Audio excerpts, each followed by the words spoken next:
Hi, மதுரையே இப்ப அதிர போது. வரலாற்று சிறப்பு வாய்ந்த மதுரை, மீனாட்சி அம்மன் கட்டி ஆளுகிற மதுரை. மதுரைனாலே மாஸ்தா.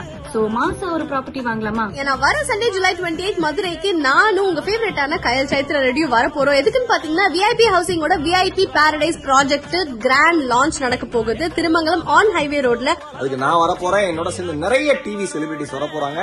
மக்களே, சைட் விசிட்டுக்கான கேப புக் பண்ணுங்க. அதுக்கான நம்பர்ஸ் இருக்கு. மறக்காம எல்லாரும் உங்க ஃபேமிலியோட கண்டிப்பா வாங்க. வந்து எல்லாரும் ஃபன் பண்ணலாம். அது மட்டும் இல்லாம கீழே வர்ற நம்பருக்கு கால் பண்ணி உங்க சைட் விசிட்கான ஃப்ரீ கேப் உடனே புக் பண்ணுங்க. அன்னைக்கு நீங்க சைட் புக் பண்ணீங்க அப்படின்னா உங்களுக்கு ஃப்ரீயா எக்ஸைட்டிங்கான சூப்பர் கிஃப்ட்ஸ் எல்லாம் காத்துட்டு இருக்கு. பிளஸ் நானும் உங்களை பாக்கிறதுக்காக செம்ம எக்ஸைட்டடா இருக்கேன். ஒரு நிலம் வாங்குறது அப்படிங்கறது ஒரு தலைமுறையினுடைய கனவு. உங்கள் தலைமுறையினுடைய கனவு விஐபி பாரடைஸ் மூலமா நிறைவேறும் நான் நம்புறேன். விஐபி ஹவுசிங்கோட விஐபி பாரடைஸ் லான்ச்ல வர 28ஆம் தேதி காலை 11 மணிக்கு உங்க எல்லாரையும் சந்திக்க ஆர்வத்தோட காத்திருக்கேன். வாங்க.